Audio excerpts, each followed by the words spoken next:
तमाम पृथिवीर माटिर निचे যত মুমিন মুমিনাত ঈমান নিয়ে কবরে চলে গেল কোন হালতে আছে জানি না কবরগুলি জান্নাতের বাগান বানায়া দিও রব্বুল আলামিন। এই মাহফিল আয়োজন যারা করলেন আর শোনার জন্য যারা কষ্ট করে এখানে জমায়েত হলো, কঠিন কিয়ামতের দিনে একটা সওয়াব দিতে যেই দিন কেউ রাজি হবে না, ওই কঠিন মাহশারের দিনে আমাদের এই মাহফিল সকলের জন্য নাজাতের ওসিলা বানায় দাও আল্লাহ। ইয়া রব करम तू अगर करे ओ बात दे जुबा को जो दिल पर वासर करे रब्बना तक़ब्बल मिन्ना इन्नका अंतस समीउल अलीम व तुब अलैना इन्नका अंतत तव्वाबुर रहीम। सुब्हान रब्बिका रब्बिल इज्जति अम्मा यसिफून व नस्तगफिरुहु व नऊज़ु बिल्लाहि मिन शुरूरि अनफुसिना व मिन सय्यिआति अअमालिना من يهد الله فلا مضل له ومن يضلله فلا هادي له ونشهد أن لا إله إلا الله وحده لا شريك له ونشهد أن سيدنا وحبيبنا ومولانا محمدا عبده ورسوله الذي أرسله بالحق بشيرا ونذيرا وداعيا إلى الله بإذنه وسراجا منيرا فقد قال الله تعالى في كلامه المجيد وفرقانه حميد أعوذ بالله من الشيطان الرجيم بسم الله الرحمن الرحيم إن الله ملائكته يصلون على النبي يا أيها الذين آمنوا صلوا عليه وسلموا تسليما اللهم। একজন মুসলমান দাঁড়িয়ে থাকবেন না, নবীর প্রতি দরুদের সময় মহব্বত নিয়ে সবাই বসেন, কেউ দাঁড়িয়ে থাকবেন না, বেয়াদবি করবেন না নবীর সনে, সবাই মেহেরবানি করে বসুন আর জোরে সোরে মহব্বতের সাথে পড়েন আল্লাহুম্মা মাওলানা মুহাম্মদ ওয়া আলা আলি سيدنا مولانا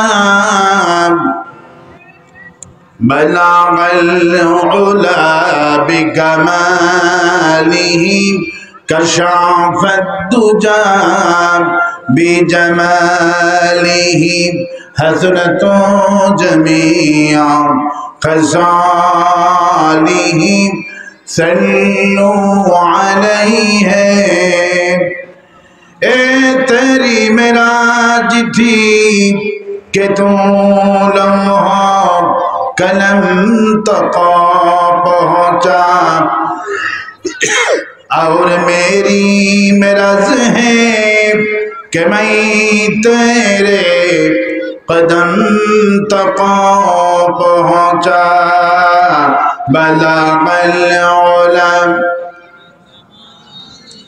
كشف الدجى بجماله حسنت جميع خصاله صلوا عليه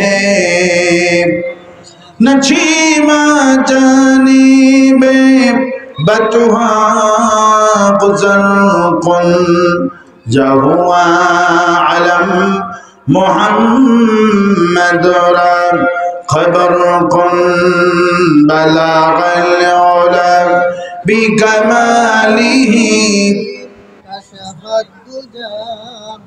حسنة جميع خصاله صلوا عليه اللهم آمين ربنا ظلمنا أنفسنا وإن لم تغفر لنا وترحمنا لنكونن من الخاسرين আয় আল্লাহ তাআলা ফাতেমা হাফিজা মাদ্রাসার উদ্যোগে এই পাবনা শহরের প্রাণ কেন্দ্রের পাশে আমরা দরুদ সালাম পড়ে তোমার দরবারে হাত তুলেছি। দরুদ সালাম টুকুন বিশ্ব নবী রূহ মুবারকে সোনার মদিনায় পৌঁছায় দাও। तमाम পৃথিবীর মাটির নিচে যত মুমিন মুমিনাত ঈমান নিয়ে কবরে চলে গেল, কোন হালতে আছে জানি না, কবরগুলি জান্নাতের বাগান বানায়া দিও রব্বুল আলামিন। এই মাহফিল আয়োজন যারা করলেন আর শোনার জন্য যারা কষ্ট করে এখানে জমায়েত হলো, কঠিন কিয়ামতের দিনে একটা সওয়াব দিতে যেই দিন কেউ রাজি হবে না, ওই কঠিন মাহশারের দিনে আমাদের এই মাহফিল সকলের জন্য নাজাতের ওসিলা বানায় দাও আল্লাহ। ইয়া রব करम तू अगर करे हो बात दे जुबा को जो दिल पर वासर करे रब्बना तक़ब्बल मिन्ना इन्नका अंतस समीउल अलीम व तुब अलैना इन्नका अंतत तव्वाबुर रहीम सुब्हान रब्बिका रब्बिल इज्जति अम्मा यसिफून व सलामुन अलल मुरसलीन वल्हम्दुलिल्लाहि रब्बिल आलामीन। একটু জিকির করেন লা ইলাহা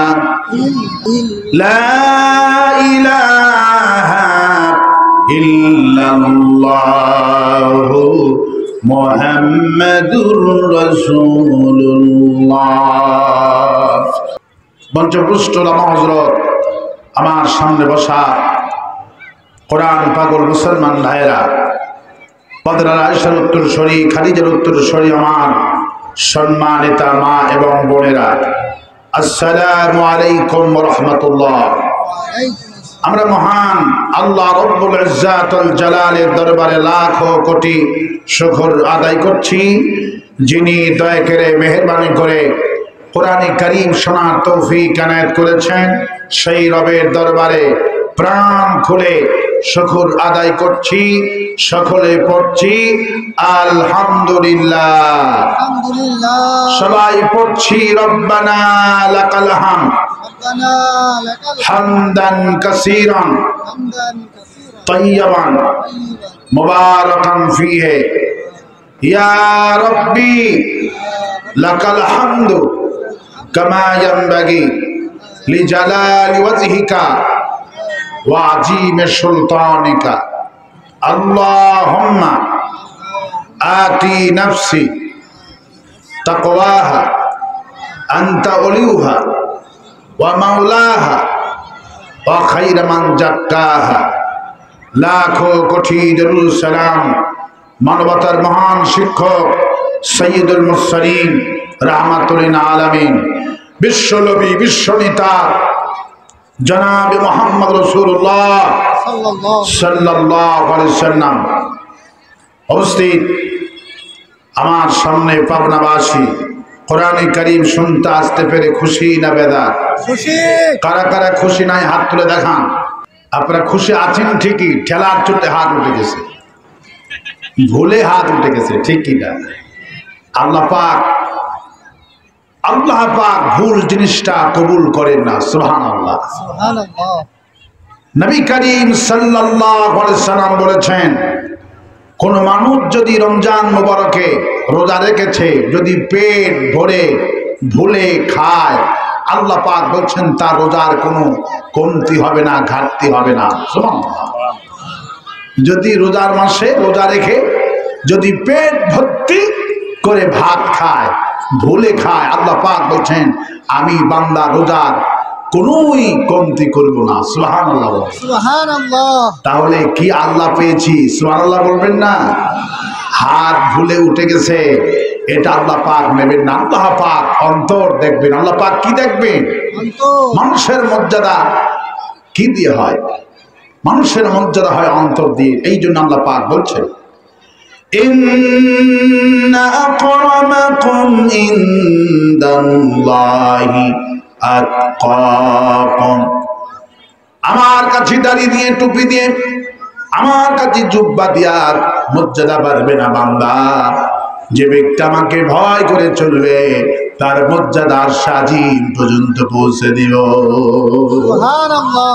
যে ব্যক্তি আল্লাহ পাককে ভয় করে, আল্লাহ সুবহানাহু ওয়া তাআলা তার মর্যাদা বাড়ায় দেন। কোন সুবহানাল্লাহ। ওই যে গোয়ালের মেয়ের কথা কে না জানে। ওমর রাদিয়াল্লাহু তাআলা যখন ক্ষমতায় ছিলেন, আজান হয়ে গেল, জনগণের মাল পাহারা দিতে দিতে হুজুর বললেন, যখন মুসলমান ক্ষমতায় যাবে, ইমানদার যখন ক্ষমতায় যাবে, মুসলমানদের মালগুলি পাহারা দিবে। আর জালেম যখন ক্ষমতায় যাবে, ব্যাংক লুট করে টাকা বিদেশে পাচার করবে। যেমন 16টা বছর ধরে আমাদের ইসলামী ব্যাংকগুলি কি লুট করেছিল? এক এসালন গ্রুপ 70,000 কোটি টাকা পাচার করেছে। এগুলি সবগুলি ছিল জালিম। সবগুলি কি ছিল? সবগুলি ছিল জালিম। জালিম যখন ক্ষমতায় আসবে, জনগণের মালগুলি ব্যাংক লুট করে টাকাগুলি পাচার করবে। আর মুমিন যখন ক্ষমতায় আসবে, আল্লাহর ভয় যার অন্তরে আছে, এই ব্যক্তি 1 টাকা মেরে খেতে পারবে না। জনগণের মাল আমানতদার হিসাবে পাহারা দিবে। ওমর রাদিয়াল্লাহু তাআলা কে খেয়ে আছেন না খেয়ে আছেন, রাত জেগে জেগে পাহারা দিচ্ছেন। হঠাৎ করে আজান হয়ে গেল, দ্রুত বেগে চলছেন নামাজ ধরার জন্য। হঠাৎ করে দেখে রাতের বেলায় আজান হয়ে গেছে, যাচ্ছেন দ্রুত বেগে, দেখে মা আর মেয়ে গল্প করছে। ওমর কান লাগালেন, এর কিসের গল্প করে? মা বলছেন, মেয়ে তুমি আমাকে কিছু পানি দাও। মেয়ে বলছেন, মা অজুর পানি তো আমি তুলে রেখেছি। মা বলছে, অজুর পানি দিয়ে কাম হবে না, 5 কেজি পরিমাণ পানি লাগবে। আমি বুড়া মানুষ, পানি আমি কোথা থেকে পাবো? কুয়ার থেকে পানি তুলতে হবে, আমার গায়ে শক্তি নাই পানি তোলার। বলছেন, মা দুধ তো তুমি দহন করেছো, পানিরও প্রয়োজন নাই, অজুও করেছো, পানি কি করবা? মা বললেন, মেয়েরে দুধ কিছু কম হয়ে গেছে, দুধের মধ্যে কিছু পানি ভেজাল দিব। মেয়ে শুনে বলছেন, সর্বনাশ, এখন ক্ষমতায় কে জানো? ওমর ফারুক রাদিয়াল্লাহু তাআলা ক্ষমতায় বসে আছেন। তুমি যদি পানি ভেজালে ধরা পড়ে যাও, তোমার বড় শাস্তি হবে না। মা বলছেন, মেয়ে এই ফজরের সময় ওমর ঘুমায়, ওমরের বাহিনী তো আরামে ঘুমায়। মেয়ে বলছেন, মা জি ওমর ঘুমাতে পারে, ওমরের বাহিনী ঘুমাতে পারে, কিন্তু তোমার আমার স্রষ্টা যিনি, তিনি বলেছেন লা তাখুযুহু সিনাতুন ওয়ালা নাওম। ওই রব্বুল আমিন যার কোনো তন্দ্রা নাই, নিদ্রা নাই, তিনি তো ঘুমান না। ওমর শুনে চলে গেলেন নামাজ পড়তে, এক দৌড় দিলেন, নামাজ পড়ালেন। সালাম ফিরে দেখে ছেলে আব্দুল্লাহ বলছেন, ছেলে রে, ওই যে একটা গরু বান্ধা আছে সুফরি বাড়ির সামনে, দেখো ওই বাড়িতে একটা মেয়ে আছে, যদি মেয়েটার বিবাহ না হয়, ওই মেয়েকে দিয়ে তোমাকে বিবাহ দেব। শুধুমাত্র ইমানের কারণে, তাকওয়ার কারণে বিশ্ব জাহানের খলিফা আমিরুল মুমিনিন খলিফাতুল মুসলিমিন তার পুত্রবধূ হয়ে আসলেন সামান্য গোয়ালিনীর বিয়ে হিসাবে। একমাত্র শুধুমাত্র কারণ হলো কেবলমাত্র তাকওয়া থাকার কারণে। কি থাকার কারণে? তাকওয়া থাকার কারণে। তাহলে এখন আল্লাহ পাক অন্তর, তাকওয়া কোথায় থাকে? তাকওয়া থাকে। হা হুনা তাকওয়া, হা হুনা বিশ্বনবী দেখিয়েছেন তাকওয়া থাকে এখানে। তাহলে এবার কারা কারা মাহফিল শুনতে আসতে পেরে খুশি আছেন দুহাত তুলে এবার আল্লাহরে দেখায় দেন। আল্লাহ কবুল করুন বলে আমিন। আর আসতে বলি আমিন, আর আসতে বলি আমিন। কোরআন শুনতে এসেছি। কি শুনতে এসেছি? নবী করিম সাল্লাল্লাহু আলাইহি সাল্লামের জীবনে হাজার হাজার মর্যাদা সংগঠিত ছিল। শ্রেষ্ঠ মর্যাদা নাম হলো কোরআন। শ্রেষ্ঠ মর্যাদার নাম কি?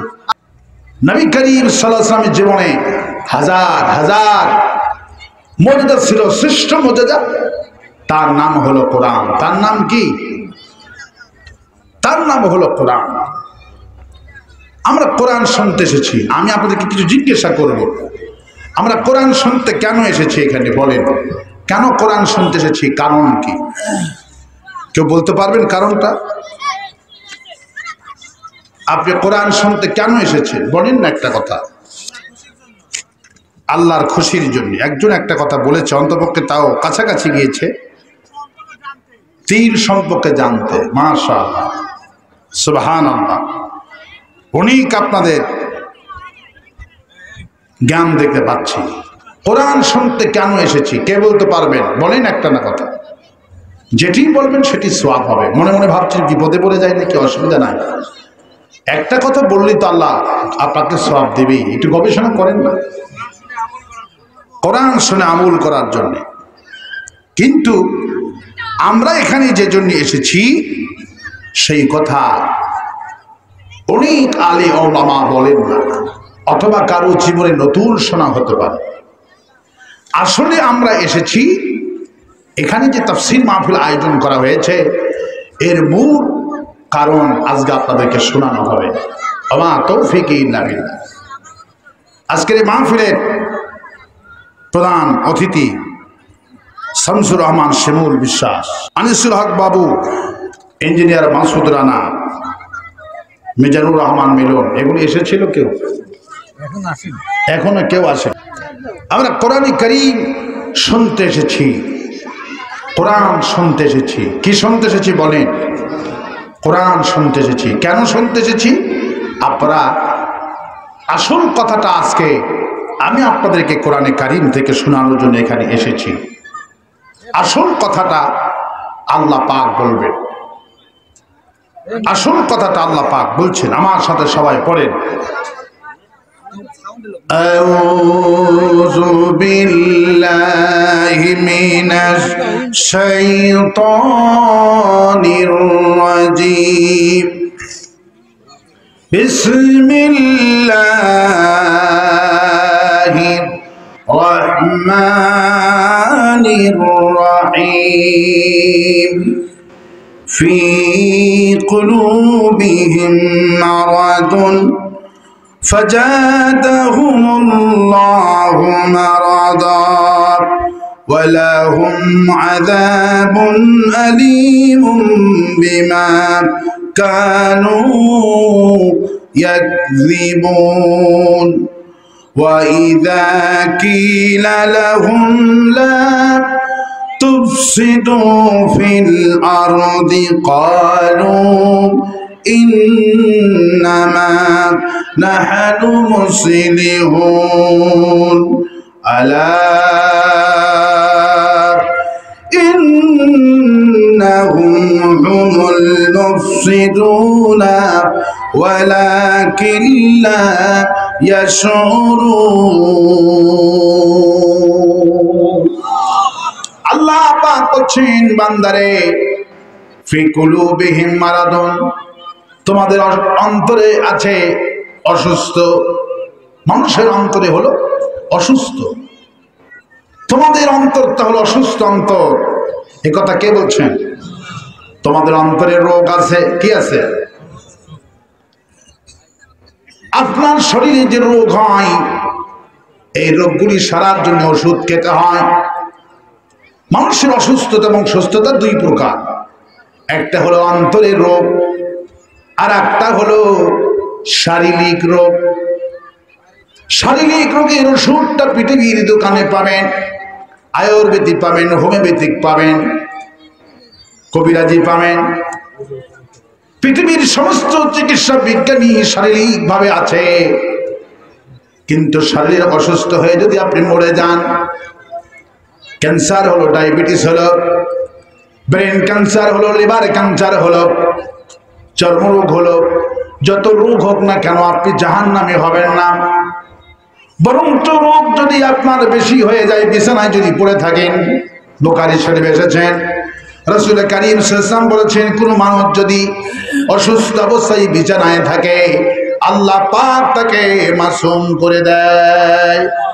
আপনি যদি শরীরে যে রোগগুলি হয় এই রোগের কারণে জাহান্নামে হবেন না, কিন্তু আল্লাহ পাক বলছেন ফি কুলুবিহিম মারাদুন, মানুষের অন্তরে রোগ হচ্ছে, রোগ আছে, এই রোগের চিকিৎসা আপনাকে করতে হবে।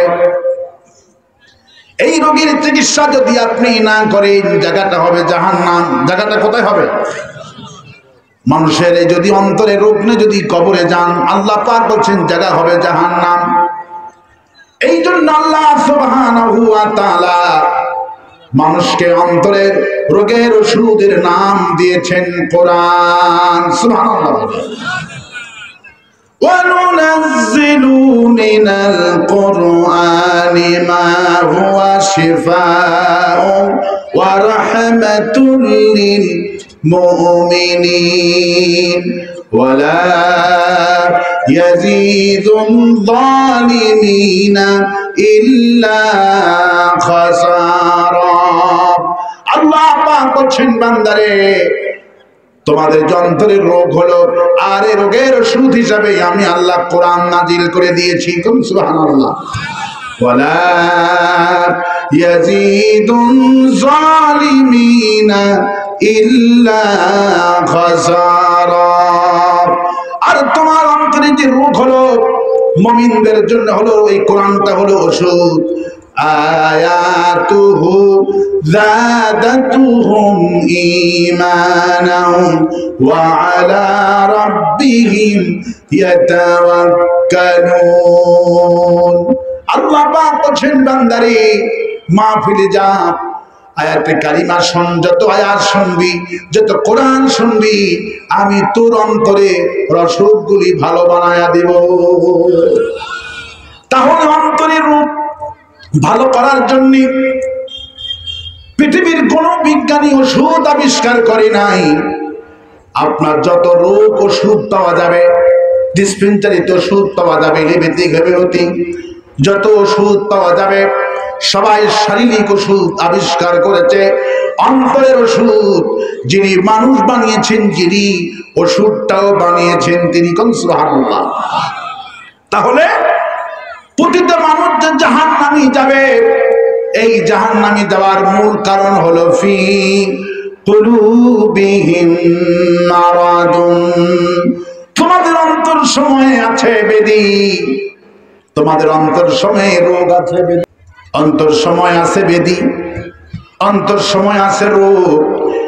এই রোগের চিকিৎসা বেশ আগেই বেশি করা জরুরি না ডায়াবেটিসের চিকিৎসা করা জরুরি? ক্যান্সারের আক্রান্ত হয়ে গেলে মানুষ তো পাগল হয়ে যায়। ক্যান্সার আক্রান্ত হয়ে গেলে কোথায় গেলে ক্যান্সার ভালো হবে, কোথায় গেলে আমার অসুখটা ভালো হয়ে যাবে, মানুষগুলি পাগল হয়ে যায়, আত্মীয় স্বজনগুলি পাগল হয়ে যায়, কাঁদতে থাকে। আমেরিকায় গেলে যদি যত টাকা লাগে জমাজমি বিক্রি করে, ঋণ করে, ব্যাংক থেকে লোন তোলে। ভারতে প্রতি বছরে 25 লক্ষ বাংলাদেশি চিকিৎসার জন্য যেত আমার ভাইরা। কিন্তু আল্লাহ পাক মানুষকে সতর্ক করেছেন, তুমি যদি ক্যান্সার আক্রান্ত হয়ে মরে যাও তোমার জায়গাটা জাহান্নাম হবে না। তুমি যদি ডায়াবেটিস আক্রান্ত হয়ে মরে যাও জায়গাটা জাহান্নাম হবে না বান্দা। তুমি যদি ব্রেন স্ট্রোক করে মরে যাও জায়গাটা জাহান্নাম হবে না। ফি কুলুবিহিম মারাদুন, তোমার অন্তর সময় যে রোগ আছে, এই রোগ যদি চিকিৎসা না করো, রোগ যদি ভালো না করো, জায়গা হবে জাহান্নাম। তাহলে এই রোগের চিকিৎসা যারা করে তাদের নাম হলো আলিম। তাদের নাম কি? এই অন্তরের চিকিৎসা যিনি বাংলাদেশে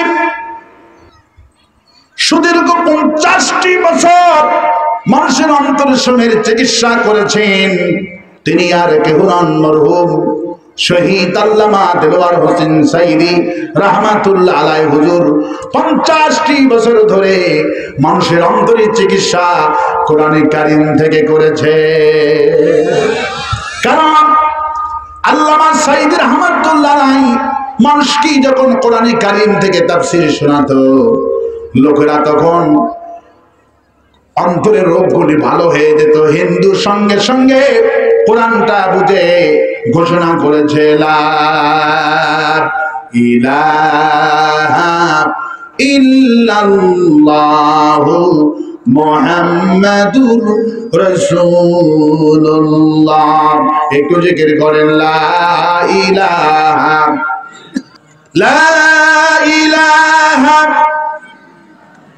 ইল্লাল্লাহু মুহাম্মাদুর রাসূলুল্লাহ।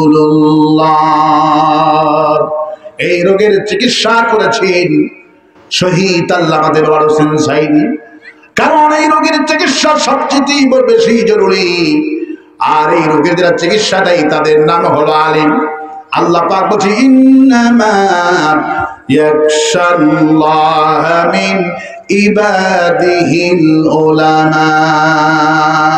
নিঃসন্দেহে পৃথিবীতে যারা তারা আমাকে বেশি ভয় করে চলে তাদের নাম হলো আলিম। অন্তরের চিকিৎসা যারা করে তাদের নাম হলো আলিম। আর আওয়ামী লীগ বিগত 16টা বছর অন্তরের চিকিৎসা যারা করে তাদেরকে বানাইছে রাজাকার। ঠিক কিনা বলে? হাসিনার জন্য সবাইকে কোন মানুষ হিন্দু কি মুসলমান হয়েছে নাকি বলেন? বিএনপিদের জনসভায় বাংলাদেশে কম হয়েছে নাকি? বিএনপি নেতাদের কথা শুনে কোন হিন্দু কি মুসলমান হয়েছে নাকি বলেন? কিন্তু যার কথা শুনে মুসলমান হয়েছে তার নাম দেলোয়ার হোসেন সাইদি। তার মানে বোঝা গেল যার কথা শুনে হিন্দু মুসলমান হয় সেই চিকিৎসক হলো সবচেয়ে দামি চিকিৎসক। যেই চিকিৎসকগুলো আমার দেশে আছে, চিকিৎসকদের কদর আমরা করি, হার্টের ডাক্তারি কদর আমরা করি, চর্মের ডাক্তারে, ক্যান্সার ডাক্তারে কদর আমরা করি, সম্মান করি। কিন্তু সর্বশ্রেষ্ঠ ডাক্তার যারা, কারণ ক্যান্সার নিয়ে যদি কোনো মানুষ মরে যায় জায়গাটা জাহান্নাম হবে না। ডায়াবেটিস আক্রান্ত হয়ে যদি মরে যায় জায়গাটা জাহান্নাম হবে না। কিন্তু যেই ব্যক্তি অন্তরে রোগ নিয়ে মরে যাবে সেই ব্যক্তি জায়গা কোথায় হবে?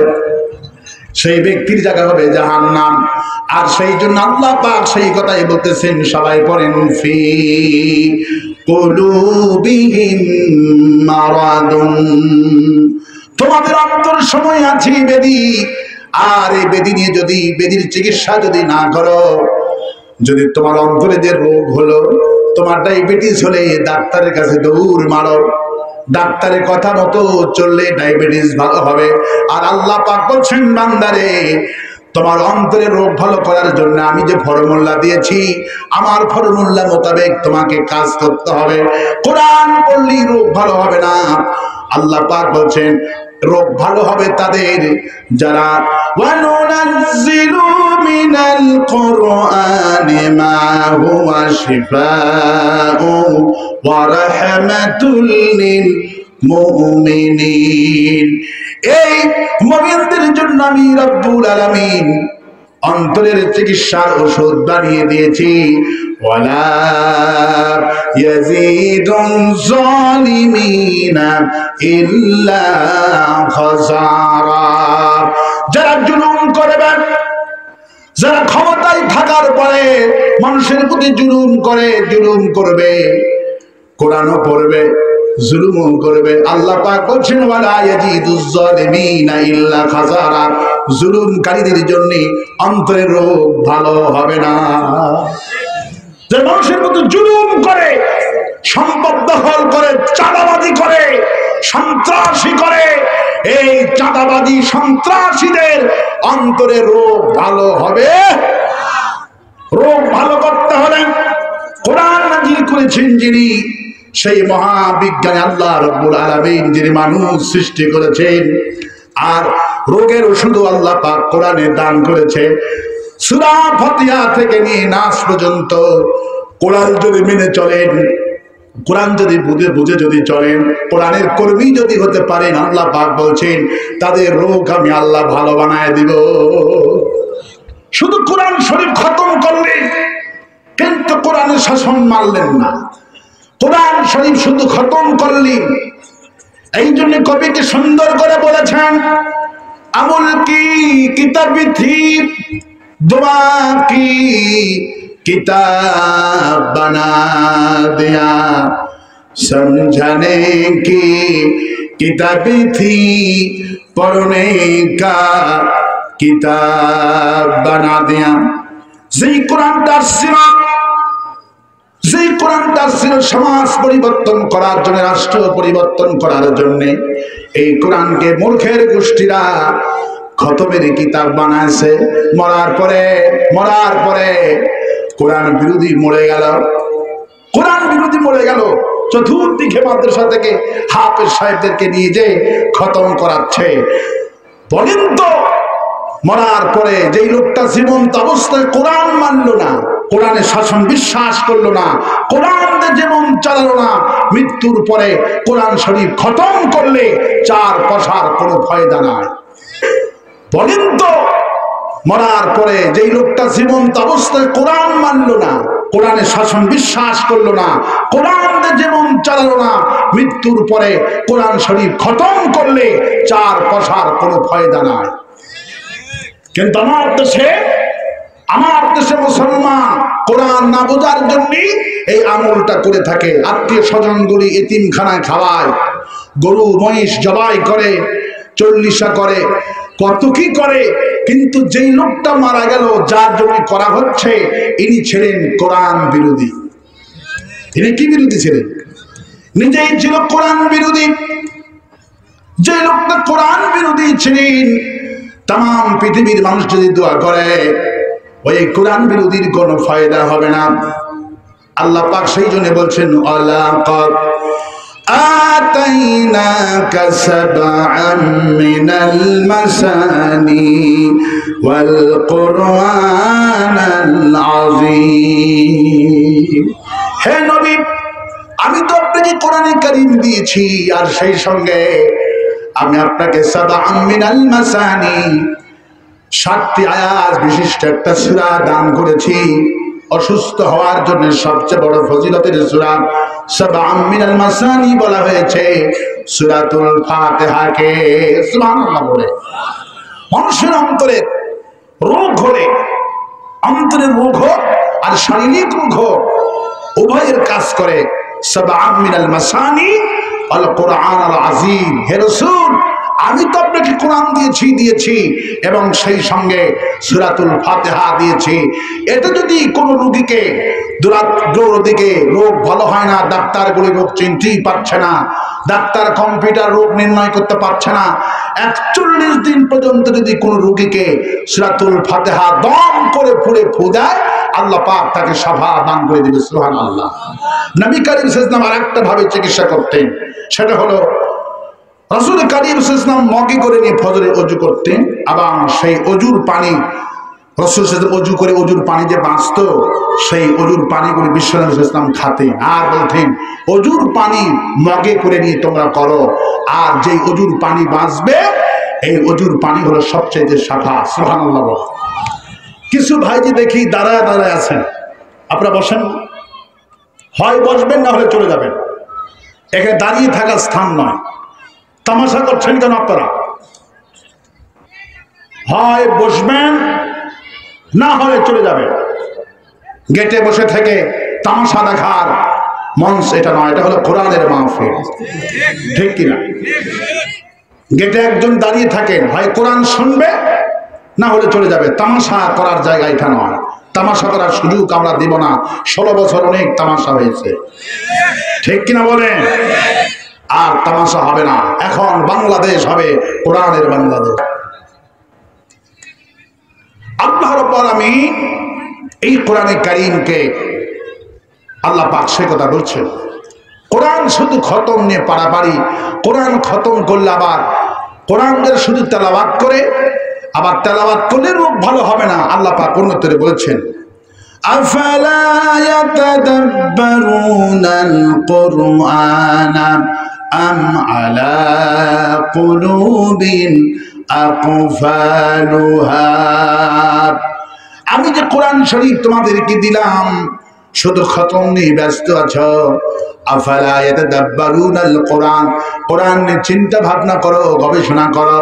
আজকে আমরা কোরআন শিখি ফতুয়াবাজি করার জন্যে, কোরআন শিখি মুফতিগিরি করার জন্যে। ও কাফের, ও ফাসিক, এইরকম করে ফতোয়া দিই। আর আল্লাহ পাক বলছেন, আফালা ইয়াতাদাব্বারুনাল কুরআনা আম আলা কুলুবিন আকফালুহা।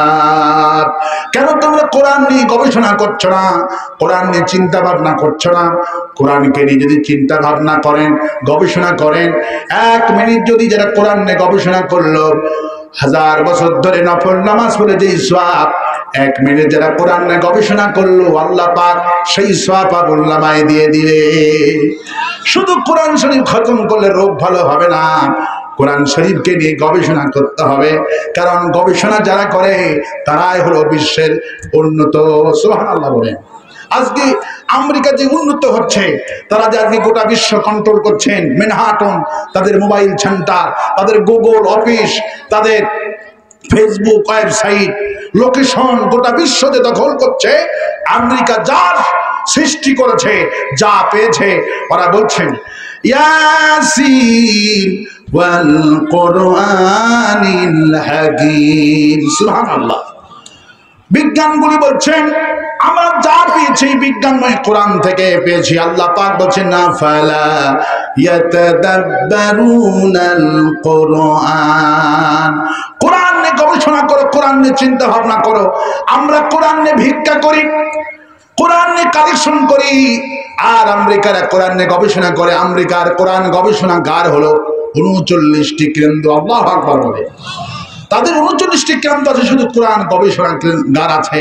কোরআন গবেষণা করে, প্রত্যেকটি আয়াতকে গবেষণা করে ওরা বিমান বানিয়েছে, মোবাইল বানিয়েছেন, ওরা যুদ্ধ জাহাজ বানাচ্ছেন।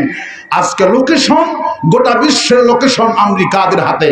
নবী করিম সাল্লাল্লাহু আলাইহি ওয়াসাল্লাম বলছেন, যেই জাতি জ্ঞানে উন্নত হবে তারা গোটা বিশ্বকে কন্ট্রোল করবে।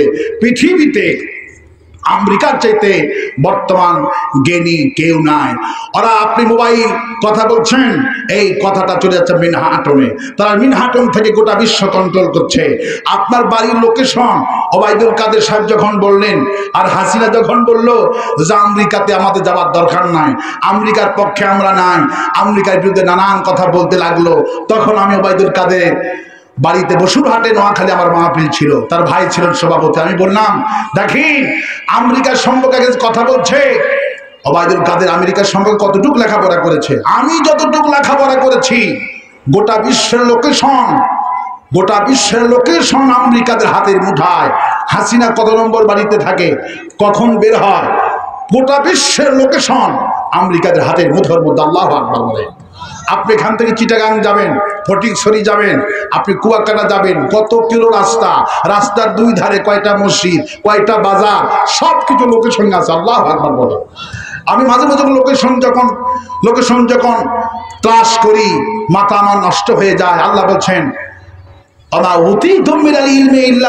আমি মানুষকে সামান্যতম জ্ঞান দান করেছি, সামান্যতম জ্ঞান দিয়ে আজকে গোটা বিশ্ব ইমো, হোয়াটসঅ্যাপ, বিভিন্ন মাধ্যমে আমরা ছবি দেখতে পাচ্ছি, মানুষকে দেখতে পাচ্ছি। আফালা ইয়াতাদাব্বারুনাল কোরআন, কোরআন কেন গবেষণা করে আজকে আমেরিকা গোটা বিশ্ব কন্ট্রোল করছে। আপনি যতই এখানে কথা বলেন না কেন, যদি ক্রোধ চিহ্ন দেয় বাংলাদেশের টেলিফোন আমেরিকায় ঢুকবে না, গোটা বিশ্ব থেকে বিচ্ছিন্ন করে দিতে পারে তারা জ্ঞানী অধিকার হয়েছে। এই জ্ঞান কোথা থেকে লাভ করেছে? আল্লাহ পাক বলছেন এই কোরআন থেকে তারা জ্ঞান লাভ করেছে।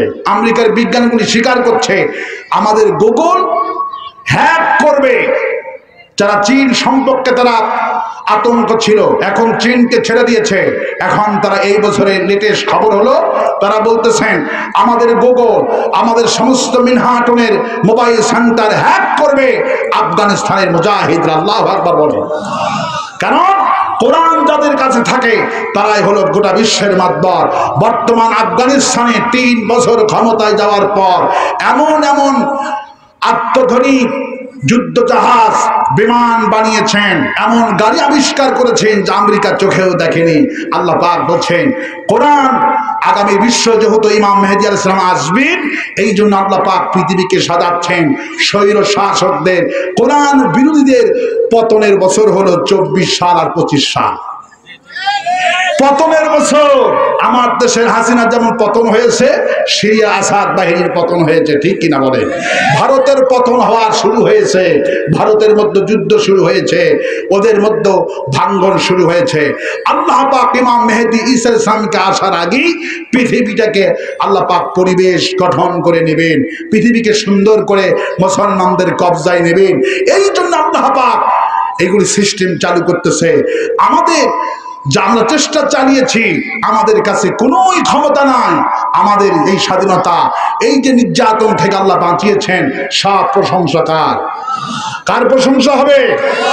আল্লাহ পাকের প্রশংসা হবে। সুতরাং আমরা কোরআনকে নিয়ে গবেষণা করব, আর কোরআন যারা শেখে তাদের সম্মান, কোরআন যারা গবেষণা করে এদের সম্মান অনেক অনেক বেশি। সুবহানাল্লাহ বলে। وعن عثمان رضي الله تعالى عنه قال قال رسول الله صلى الله عليه وسلم خيركم من تعلم القرآن وعلمه। রাসূলুল্লাহর জামাই ওসমান রাদিয়াল্লাহু তাআলা আনহু বললেন, ওই ব্যক্তির যে উত্তম ব্যক্তি আর কে হতে পারে যে ব্যক্তি নিজে কোরআন শরীফ শিখেছে আর অপরকে শেখায়। এই ব্যক্তির চাইতে শ্রেষ্ঠ ব্যক্তি আর পৃথিবীতে হতে পারে না। খায়রুকুম মান তাআল্লামাল কোরআন ওয়া আল্লামাহু। যে ব্যক্তি কোরআন শরীফ শেখে আর কোরআন শরীফ শেখায় তারাই ছিলেন পৃথিবীর শ্রেষ্ঠ ব্যক্তি। কিন্তু কোরআনে কারীম যারা শেখে তারাই হলো জাতির শ্রেষ্ঠ সন্তান। কারণ ডাক্তারের চাইতে শ্রেষ্ঠ ডাক্তার, কারণ ফি কুলুবিহিম মারাদুন, অন্তরের রোগ। আমার বন্ধুগণ,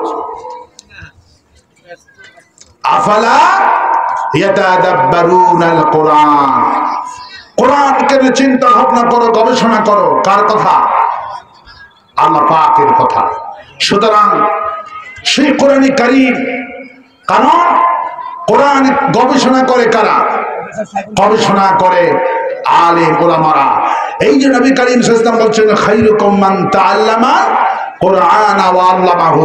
এই পৃথিবীতে সর্বোত্তম ব্যক্তি হলো ওই ব্যক্তি যে ব্যক্তি কোরআন শরীফ শেখে আর কোরআন শরীফ শেখায়, তারাই হলো উত্তম ব্যক্তি, শ্রেষ্ঠ ব্যক্তি। কিন্তু বিগত 16টা বছর ধরে আলেমদেরকে ন্যূনতম সম্মান দেওয়া হয়নি। যত সম্মান, যত মর্যাদা শুধু ভুয়া মুক্তিযোদ্ধাদের, ঠিক কিনা বলে? ওদের দলের যদি কেউ হয়, বয়স যদি 40 বছর হয়, তাকে মুক্তিযুদ্ধের কমান্ডার বানাইছে। আর জামাত বিএনপির যদি হয়, সে হলো রাজাকার। আরো আস্তে কণ্ঠে, আরো আস্তে কণ্ঠে। ওরা মুক্তিযোদ্ধাদের সনদ দিয়েছে, মুক্তিযোদ্ধার ব্যবসা করেছে। অথচ খায়রুকুম মান তাআল্লামাল কোরআনা ওয়া আল্লামাহু। এই পৃথিবীতে সর্বোত্তম ব্যক্তি হলো সেই ব্যক্তি যে ব্যক্তি কোরআন শরীফ শেখে আর কোরআন শরীফ শেখায়। যে ব্যক্তি কোরআন শরীফ দল বুঝেছে, মানুষকে কোরআনে কারিমের দল বুঝায়। আল্লাহ এক, কোরআন এক, নবী এক, দলও হবে একটা, ঠিক কিনা বলেন? আমাদের দল কয়টা হবে? একটা হবে। কিন্তু এই কথা যারা বলে, কোরআনের দলের কথা যারা বলে, তাদেরকে বানিয়েছিল রাজাকার, আর ওদের পক্ষে যারা থাকবে তারা ছিল মুক্তিযোদ্ধা। আমার সাইদি সাহেবকে রাজাকার বানিয়েছে, আমার নিজামী সাহেবকে রাজাকার বানিয়েছে, ধর্ষণকারী বানিয়েছে।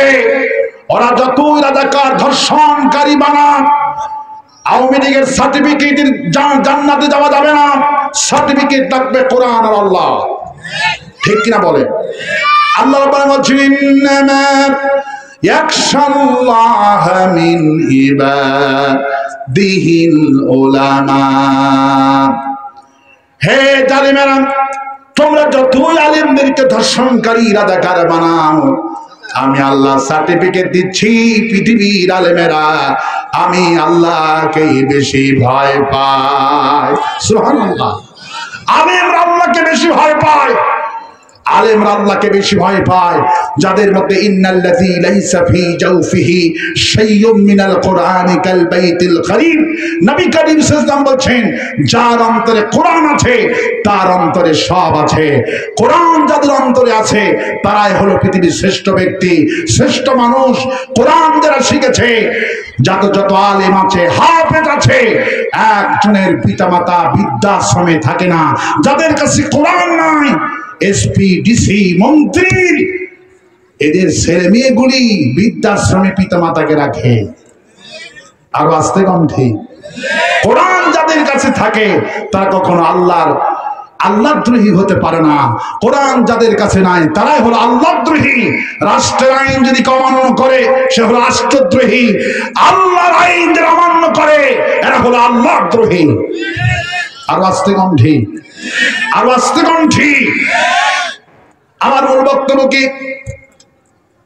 আমি আপনাদেরকে বুঝাতে এসেছি, মানুষের যে অন্তরে অসুস্থতা আছে, ফি কুলুবিহিম মারাদুন, আল্লাহ পাক বলছেন তোমাদের অন্তর সময় আছে বেদি, আর এই বেদি যদি ভালো না করো জায়গা হবে জাহান্নাম। এই বেদি ভালো করতে গেলে দুনিয়ার কোনো জায়গাতে গেলে বেদি ভালো হবে না। যত জনসভা আমার দেশে হবে, কোন জনসভায় গেলে অন্তরের রোগ ভালো হবে না। কেবলমাত্র শুধুমাত্র কোরআনে কারিমের কথা শুনলে, কোরআনে কারিমের দল করলে অন্তরের রোগ ভালো হবে। এই জন্য আল্লাহ পাক কসম খেয়ে বলছেন, কফ ওয়াল কুরআনিল মাজিদ। আমি আল্লাহ কসম করছি কোরআনে, এটা সম্মানিত কোরআন। কোরআন যারা শিখি, যারা শিখাই তারা হলো উত্তম ব্যক্তি। কিন্তু হাসিনা 16টা বছর ধরে উত্তম বানিয়েছে মুক্তিযোদ্ধাদেরকে। মুক্তিযোদ্ধা কোঠার জন্য আল্লাহ পাক পতন ঘটাইয়া দিল। কোরআন যারা শিখে আর কোরআন যারা শিখায় তারাই হলো উত্তম ব্যক্তি। সুবহানাল্লাহ। আর হাসিনা বানাইছিল যারা আমার সঙ্গে থাকবা তারা হলো উত্তম ব্যক্তি। যদি সাথে থাকে তাহলে আপনি হবেন সঙ্গী, আর যখন থাকবেন না তখন হবেন জঙ্গি। ঠিক কিনা বলেন? এই জন্য আল্লাহ পাক বলেন, রাসূল বলেন, ইন্নাল্লাহা ইয়ারফাউ বিহাদাল কিতাব। একটা মানুষের যে পতন হয় মূল কারণ হলো কোরআন, আর একটা মানুষের যে সম্মান হয়, মর্যাদা হয়, মূল কারণ হলো কোরআনে কারীম। তাহা মা আনজালনা আলাইকাল কুরআনা লিতাশকা। হে নবী, আমি তোমার প্রতি কোরআনটা নাজিল করে দিয়েছি। কোরআন তুমি শিখলে, কোরআন তুমি পড়লে তোমাকে হতভাগা বানাবে না। কোরআন যারা শিখবে এদেরকে দুনিয়ার মানুষ সম্মান করবে, দুনিয়ার হিরো হবে, আখিরাতের হিরো হবে। ইন্নাল্লাহা ইয়ারফাউ বিহাদাল কিতাব। রাসূলুল্লাহ বুখারী শরীফে বলেন, একটা জাতির যে পতন হয় মূল কারণ হলো কোরআন, আর একটা জাতির যে সম্মান হয়, মর্যাদা হয়, মূল কারণ হলো কোরআন। সাইদি সাহেবকে যে মানুষ ভালোবাসে মূল কারণ হলো কোরআন, আর আওয়ামী লীগের কথা শুনলেই যে ঘৃণা করে মূল কারণ হলো কোরআন। খালেদা জিয়া লন্ডনে আছেন, গতকালকে দেখলাম আলেমেরা মাহফিলি দোয়া করতেছে, কারণ খালেদা জিয়া আলেমদের ভালোবেসেছে, মজলুমদের ভালোবেসেছেন, আলেমদের পক্ষে কথা বলেছেন। এই জন্য খালেদা জিয়াকে আমরা প্রাণ ভরে মাহফিল দিকে দোয়া করে, আল্লাহ তুমি তাকে সুস্থ বানায় দাও। কোন আমি রাসূল হাদিস, ইন্নাল্লাহা ইয়ারফাউ বিহাদাল কিতাব। একটা মানুষের যে পতন হয় মূল কারণ হলো কোরআন। আওয়ামী লীগ যদি কোরআনের পক্ষে থাকতো, এই যে মাহফিল করতেছেন এই মাহফিলকে করতে পারতে? ওদের যদি একটা শামসার নাম বাদ যেত মাহফিল হতো না। আল্লাহ পাক বলছেন ফি কুলুবিহিম মারাদুন, বান্দারে তোমাদের অন্তর সময় আছে বেদি, আর এই বেদির ওষুধটা আমি আল্লাহ কোরআন শরীফ নাজিল করেছি। কোন সুবহানাল্লাহ। এই বেদি যদি ভালো করতে হবে, সবচেয়ে বড় গুরুত্বপূর্ণ জিনিস হলো বেদি ভালো করতে হবে। বেদি যদি ভালো না করেন, মৃত্যুর সময় আফসোস করে কোনো কাজে লাগবে না। আমার ভাইরা, সেদিন আফসোস করে কোনো কাজে লাগবে না, সেদিন তো কোনো কাজে লাগবে না, যেদিন মালাকুল মউত আপনার কাছে চলে আসবে। যদি বেদিটা ভালো করতে পারেন, জায়গাটা হবে জান্নাতুল ফেরদাউস। আর যদি বেদি ভালো না করতে পারেন, অবস্থাটা বড় খারাপ হয়ে যাবে। আল্লাহ পাক সেই কথা বলছেন, আমি যে তোমাদেরকে কোরআন দিলাম, وَنُنَزِّلُ مِنَ الْقُرْآنِ مَا هُوَ شِفَاءٌ وَرَحْمَةٌ لِلْمُؤْمِنِينَ। যারা কোরআন বিশ্বাস যারা করে, তাদের অন্তরের রোগটা ভালো হয়ে যাবে। কিন্তু যারা কোরআনটা বিশ্বাস করে না, এদের অন্তরের রোগ ভালো হবে না। এখন মনে মনে বলতে পারেন, হুজুর আমি তো কোরআন শরীফ তেলাওয়াত করি। কোরআন তেলাওয়াত করা এক জিনিস, কোরআনের শাসনটা চাওয়া এক জিনিস। নারায়ণগঞ্জের শামীম ওসমান বলতো, আমি দৈনিক 70 থেকে 80 রাকাত, আলহামদুলিল্লাহ একজন ব্যক্তি পাইছি 70 থেকে 80 রাকাত তাহাজ্জুদ পড়ে। শামীম ওসমান, সে 4 তারিখে পালাইছে, ঠিক কিনা? সেনামাল বুঝেছে ভাব খারাপ, এই জন্যে 9 জন মন্ত্রী 4 তারিখে পালাইছে, তার মধ্যে শামীম ওসমান একজন। যা আমি কেন বোঝাচ্ছি, অন্তরে যে রোগ হয়েছে, এই রোগের কারণে আপনি যদি চিকিৎসা না করেন, আপনার জায়গা হবে কোথায়? জাহান্নাম। এই চিকিৎসা করতে হবে কোরআন দিয়ে। এখন আল্লাহ বলছেন কোরআন, আমি এই চিকিৎসা দিয়েছি কোরআন। আবার রোগ তো সবার ভালো হবে না। শুধু কোরআন শরীফ তেলাওয়াত করলেন, কিন্তু কোরআনের আইনটা বিশ্বাস করলেন না। যেমন আওয়ামী লীগ কোরআন করেছে, কোরআনটা বিশ্বাস করে না। কোরআন শরীফ চুরি করলে হাত কাটতে হবে, এই বিধানটা কে দিয়েছে বলেন? চুরি করলে হাত কাটতে হবে, এই আইনটা কে দিয়েছে? আল্লাহ বলছেন, জানের বদলে জান, চোখের বদলে চোখ, নাকের বদলে নাক, কানের বদলে কান, জিহ্বার বদলে জিহ্বা, জখমের বদলে জখম, হত্যার বদলে হত্যা। আইনটা কে দিয়েছে? চুরি করলে হাত কাটতে হবে, আইনটা কে দিয়েছে? আল্লাহ পাক আইন দিয়েছে, চুরি করলে হাত কাটতে হবে। কিন্তু আওয়ামী লীগের সাথে তো আদর্শিক আমাদের সাথে এখানে পার্থক্য।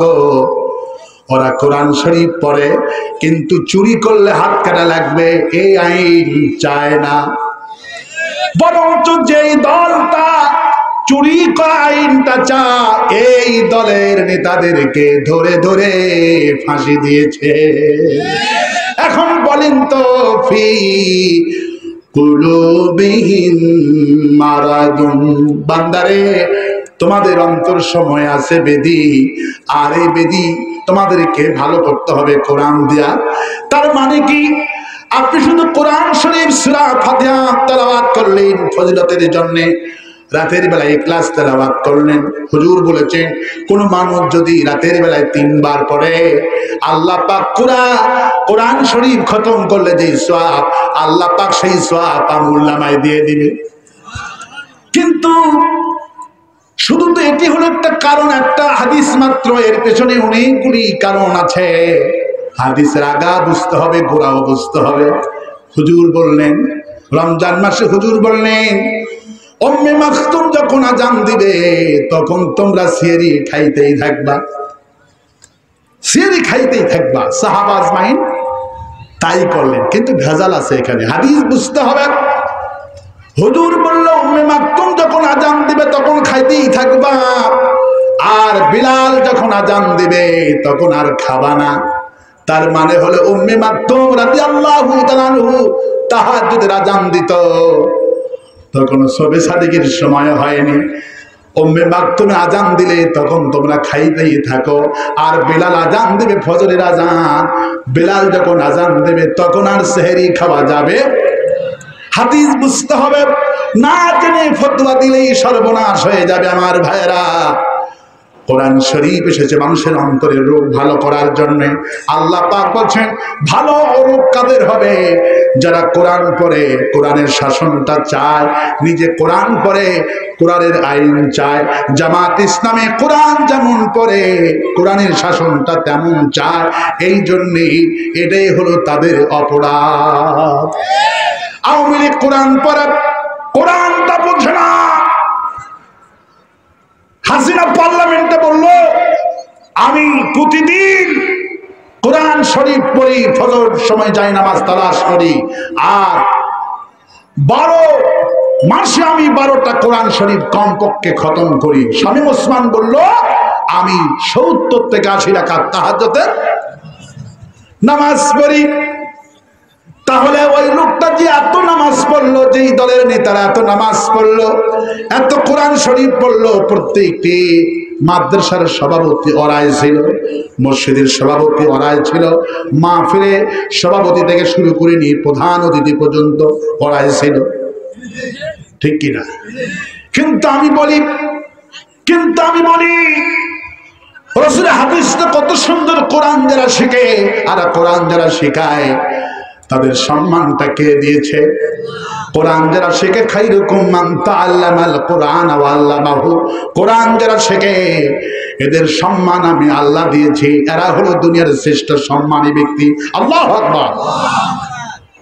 বিএনপি সরকার যখন ক্ষমতায় ছিল তখন এই পোস্টারে আওয়ামী লীগের কোনো নাম ছিল না, শুধু বিএনপি। এখন আওয়ামী লীগ ক্ষমতায় 16 বছর ছিল, বিএনপি জামাত কারো নাম নাই, শুধু আওয়ামী লীগ, ঠিক কিনা? যখন এখন আওয়ামী লীগ নাই, পলাতক।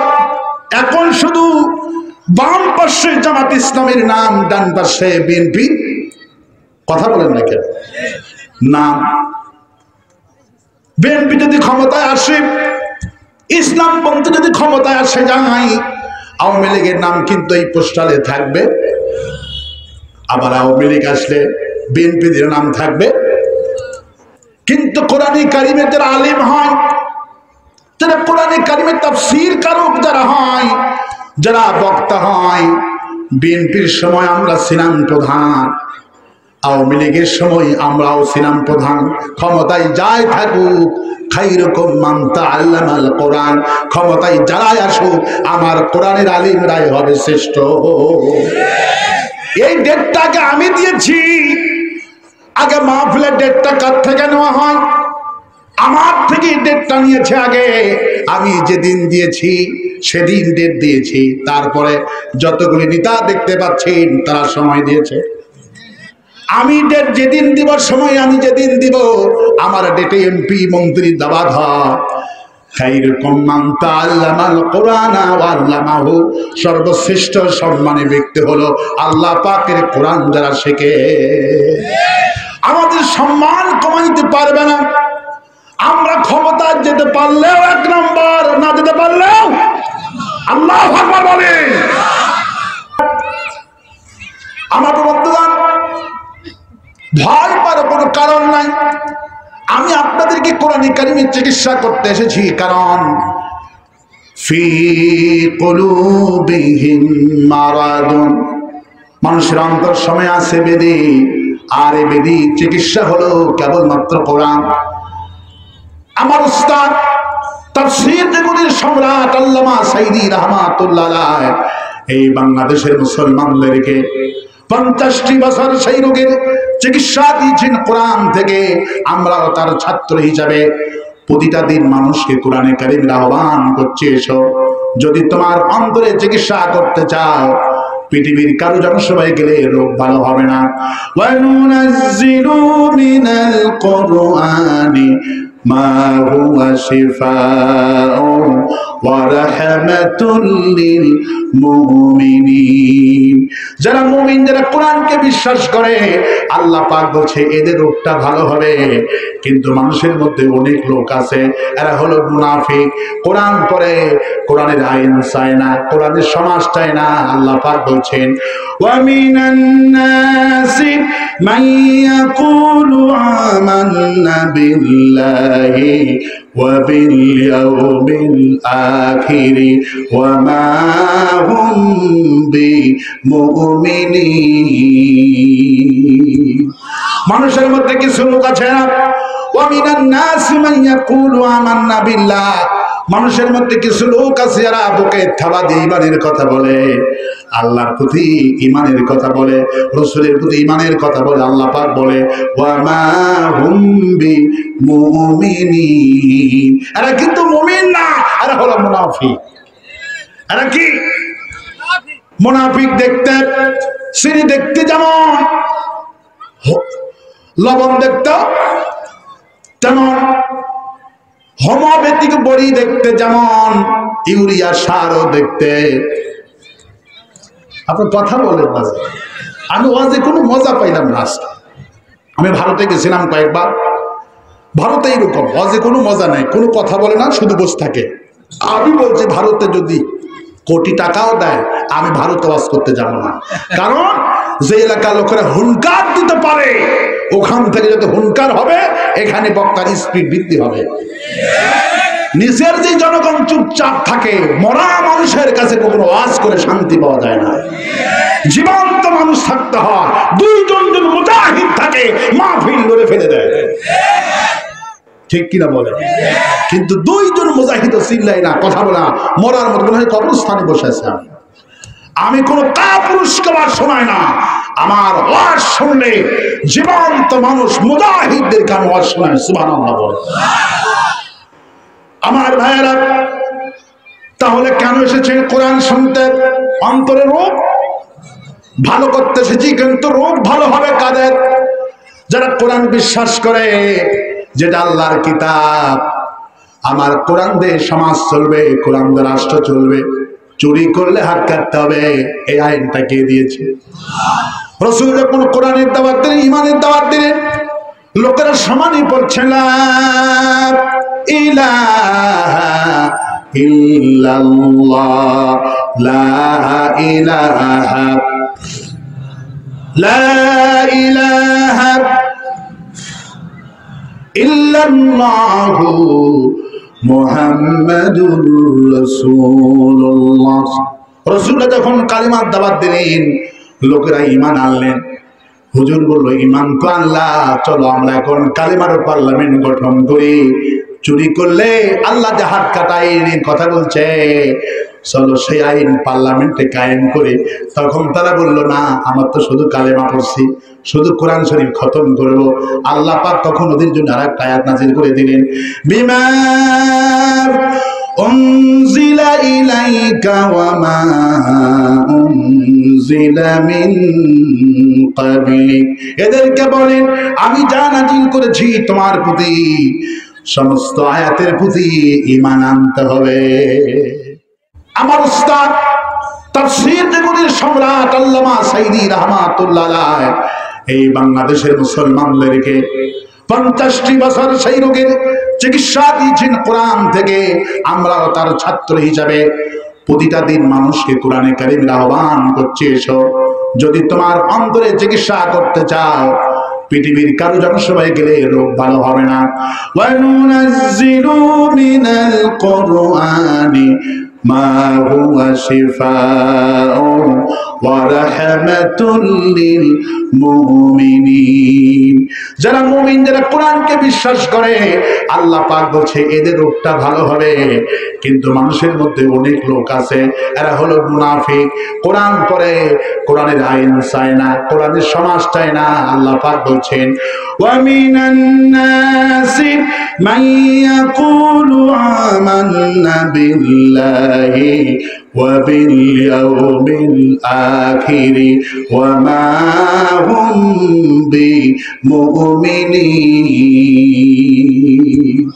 মানুষের মধ্যে কিছু লোক আছে না, ওয়া মিনান নাসি মান ইয়াকুলু আমান্না বিল্লাহ, মানুষের মধ্যে কিছু লোক আছে যারা বুকে থাবা দিয়ে ঈমানের কথা বলে, আল্লাহর প্রতি ঈমানের কথা বলে, রাসূলের প্রতি ঈমানের কথা বলে। আল্লাহ পাক বলে ওয়া মা হুম বিমুমিনিন, এরা কিন্তু মুমিন না, এরা হলো মুনাফিক। এরা কি? মুনাফিক। দেখতে চিনি দেখতে যেমন, লবণ দেখতে তেমন, হোমিওপ্যাথিক বড়ি দেখতে যেমন, ইউরিয়া সারও দেখতে। আপনার কথা বলেন না, আমি ওয়াজে কোনো মজা পাইলাম না আজকে। আমি ভারতে গেছিলাম কয়েকবার, ভারতে এইরকম ওয়াজে কোনো মজা নাই, কোনো কথা বলে না, শুধু বসে থাকে। আমি বলছি ভারতে যদি কোটি টাকাও দেয় আমি ভারতে ওয়াজ করতে যাব না, কারণ যে এলাকার লোকেরা হুঙ্কার দিতে পারে ওখান থেকে যত হুঙ্কার হবে এখানে বক্তার স্পিড বৃদ্ধি হবে। নিজের যে জনগণ চুপচাপ থাকে, মরা মানুষের কাছে কখনো ওয়াজ করে শান্তি পাওয়া যায় না।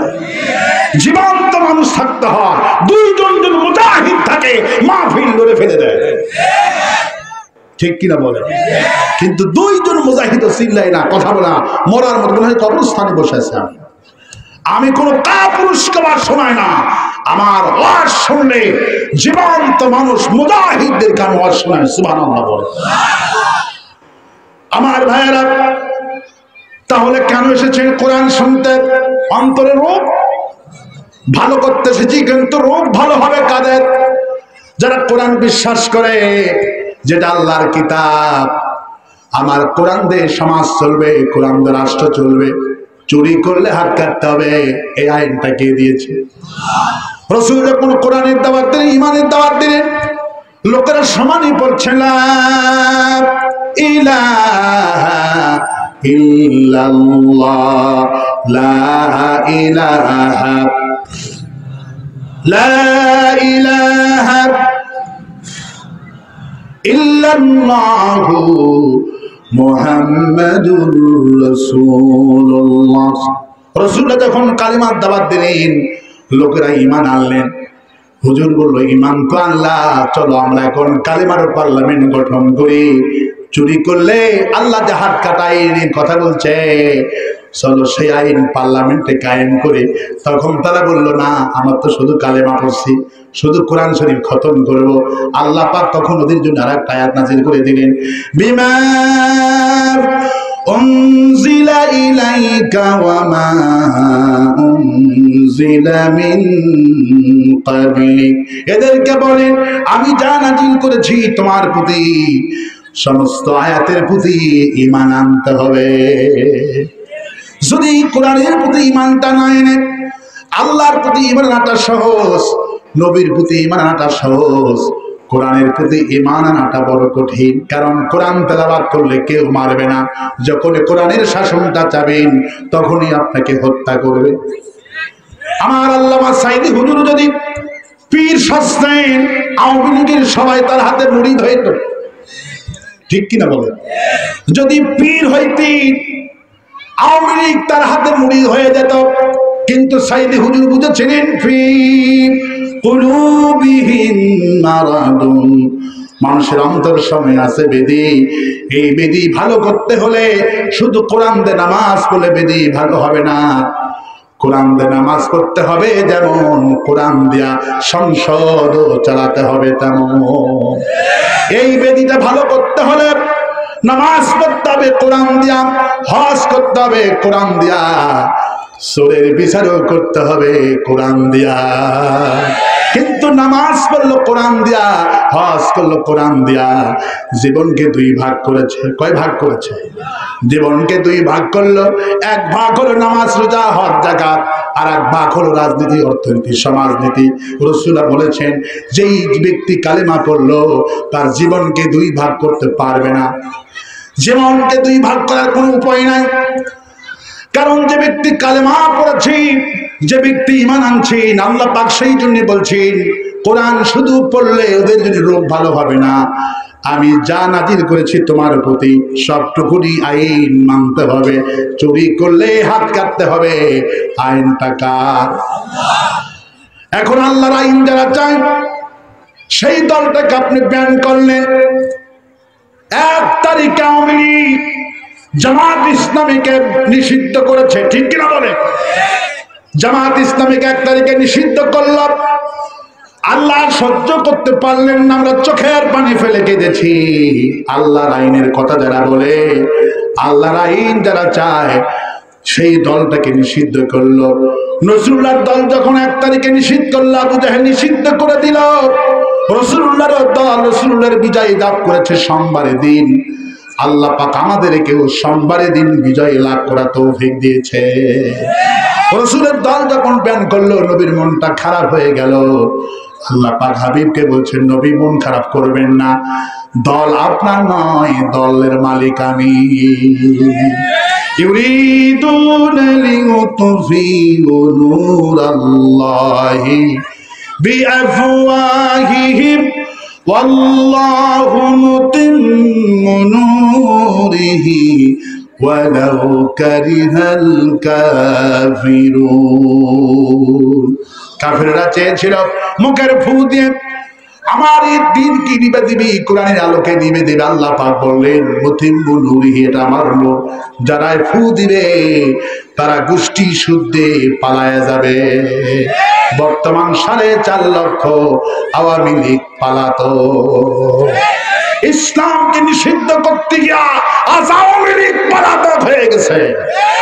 আর আস্তে কোন ঠিক, ইন্নাল্লাহা ইয়ারফাউ বিহাদাল কিতাব, একটা দলের যে পতন হয় মূল কারণ হলো কোরআন। قال رسول الله صلى الله عليه وسلم فإن الظلم ظلمة يوم القيامة।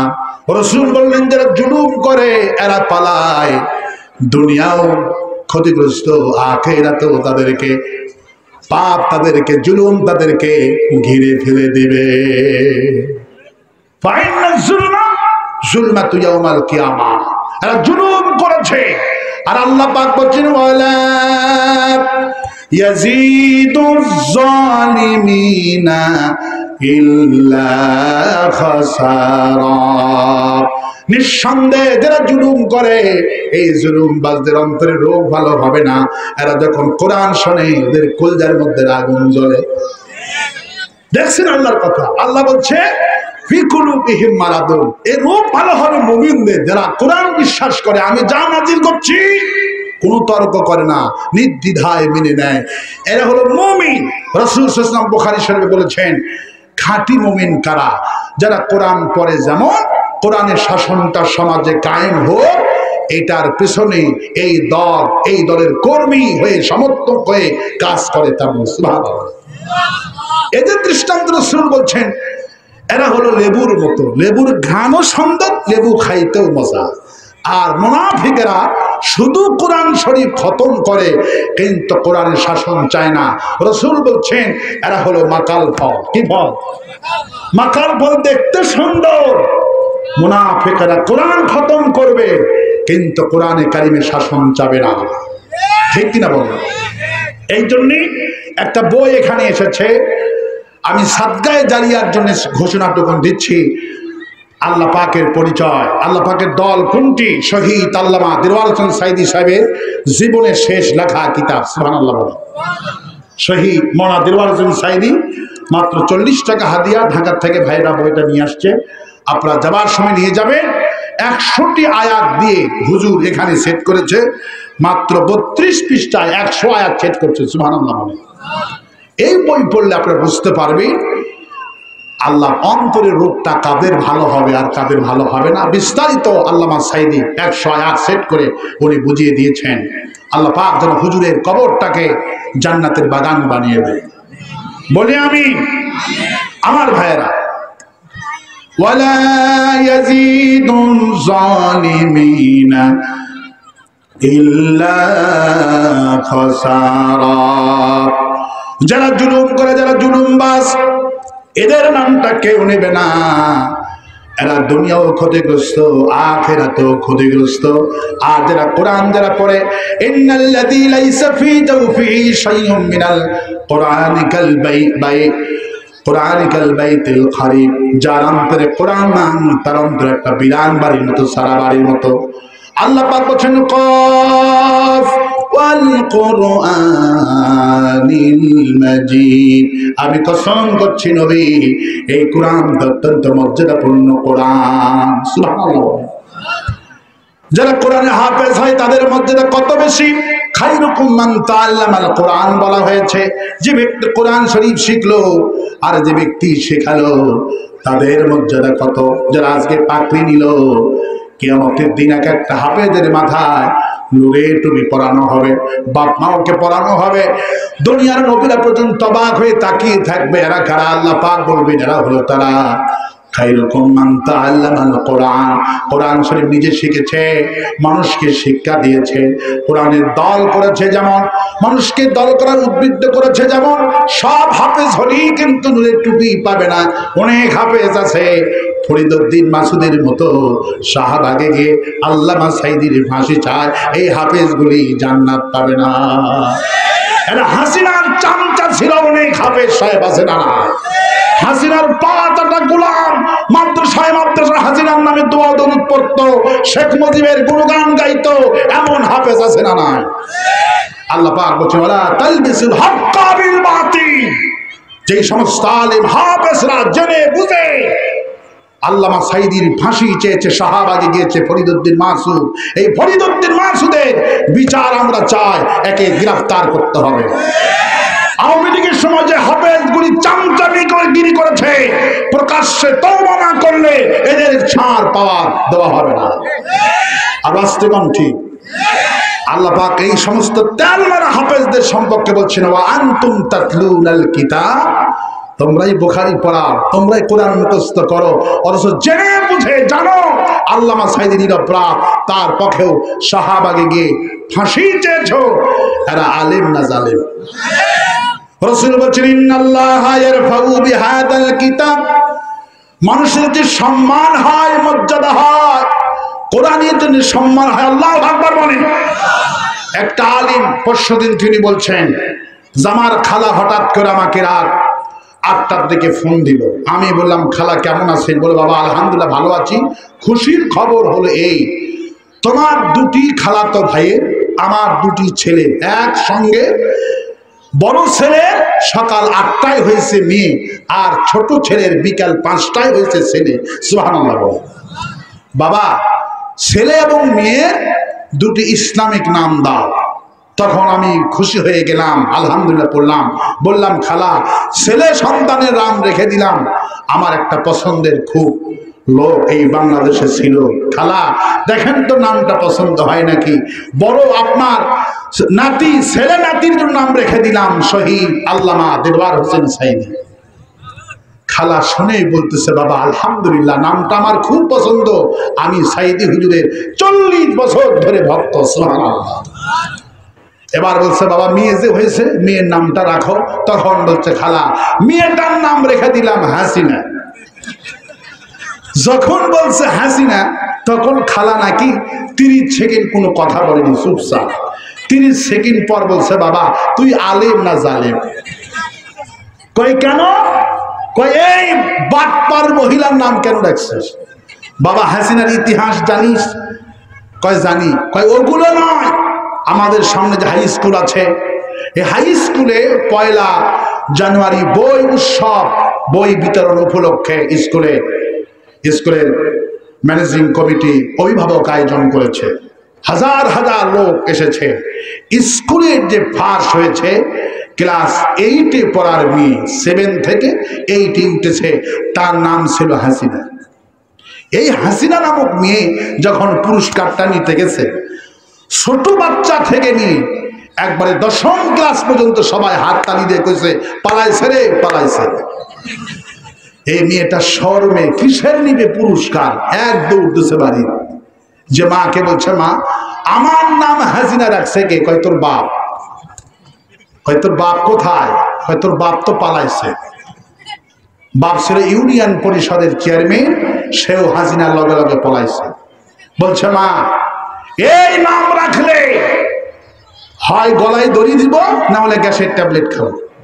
মা আমার নাম চেঞ্জ করো, আমি নাম পছন্দ করেছি, আমার নাম হবে খাদিজা। সুবহানাল্লাহ। রাসূলের হাদিস যখন বললাম قال رسول الله صلى الله عليه وسلم إن الله يرفع بهذا الكتاب রাসূলুল্লাহ বললেন একটা জাতির যে সম্মান হয় মূল কারণ হলো কোরআন, আর একটা জাতির যে পতন হয়, আর একটা লোকের যে পতন হয় মূল কারণ হলো কোরআন। সাইদি সাহেবের নাম শুনলে সবাই চোখের পানি ফেলে কান্দে, আর হাসিনার নাম শুনলে সবাই তালি মেরে টিটকারি করে।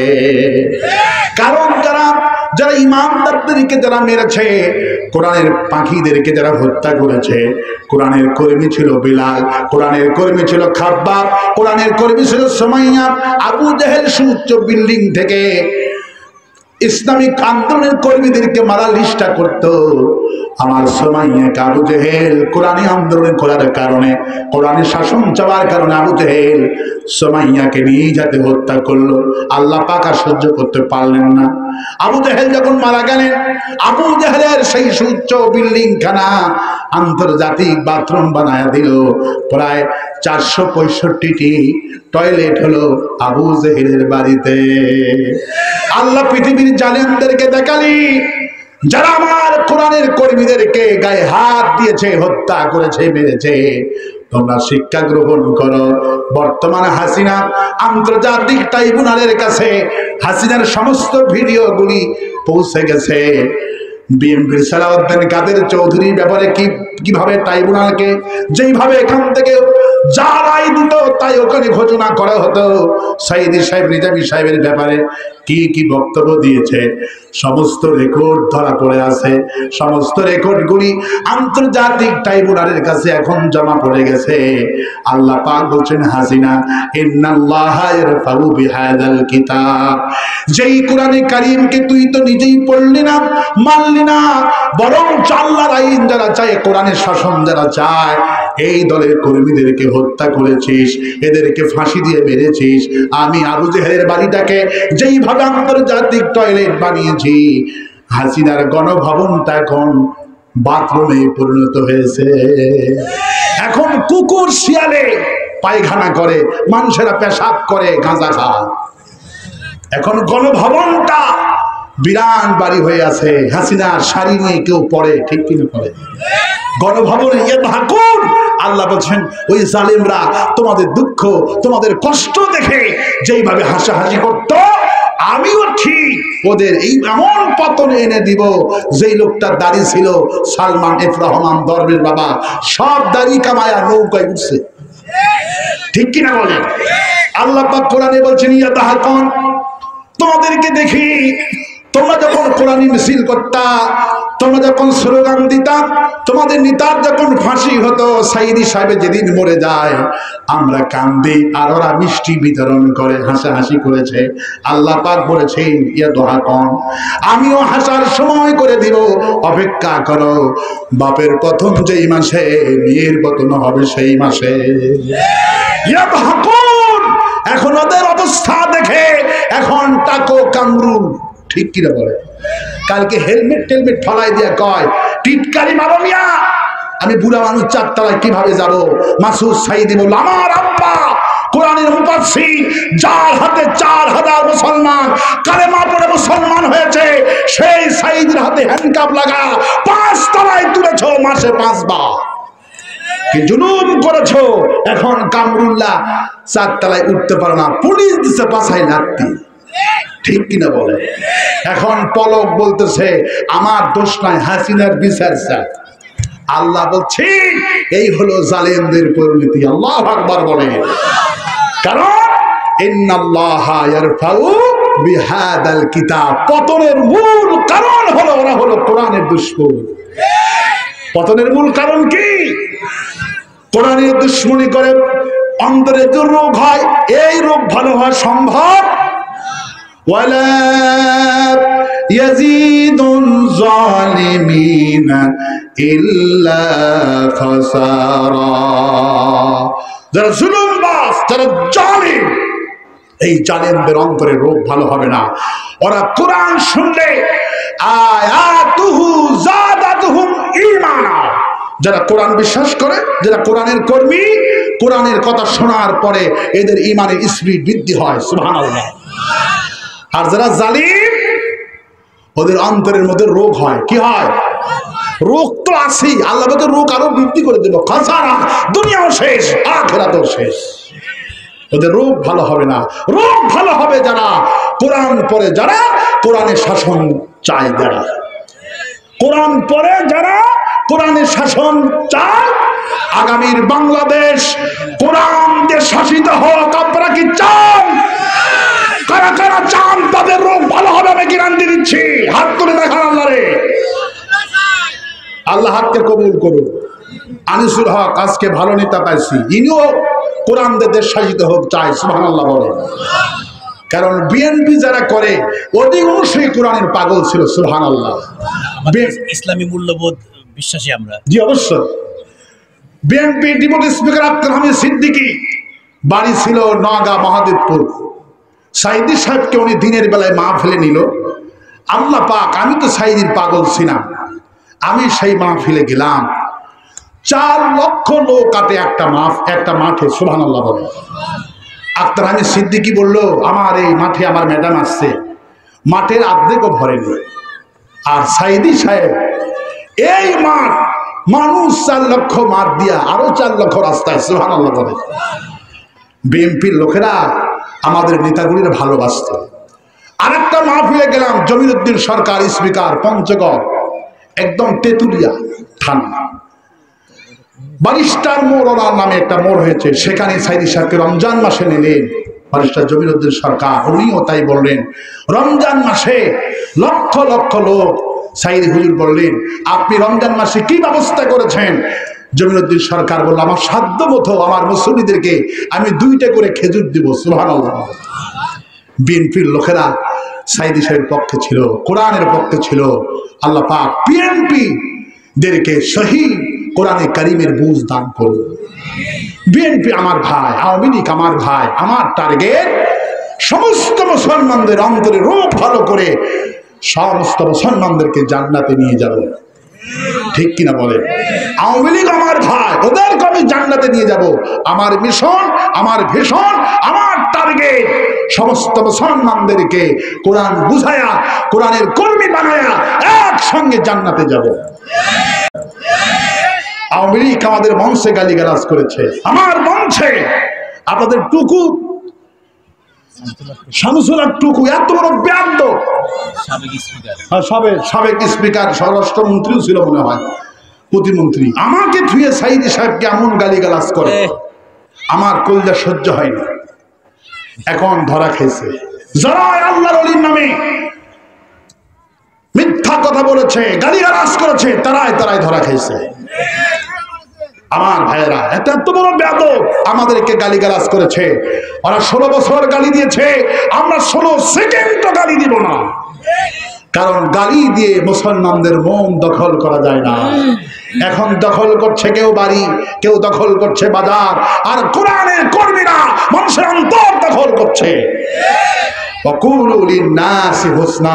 আমার যারা কোরআনের কর্মী হবে, হাসি মুখে মানুষের সাথে ভালো ব্যবহার করবে, ভালো ব্যবহার করে মানুষের মন জয় করা সম্ভব। দখল করে, চাঁদাবাজি করে মানুষের মন দখল করা যায় না।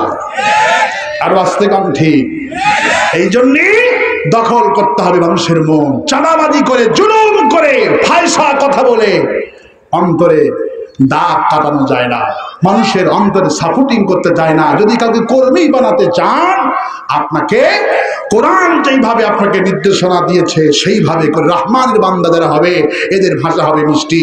একটা মানুষের মুখ হলো দরজা। একটা দোকানের শাটার যখন খোলা হয় তখন দোকানের সব কিছু দেখা যায় না? একটা মানুষের সঙ্গে 2 মিনিট, রাসূল বলছেন 2 মিনিট কথা শুনলে বোঝা যায় এই লোকটার অন্তরের মধ্যে কি আছে।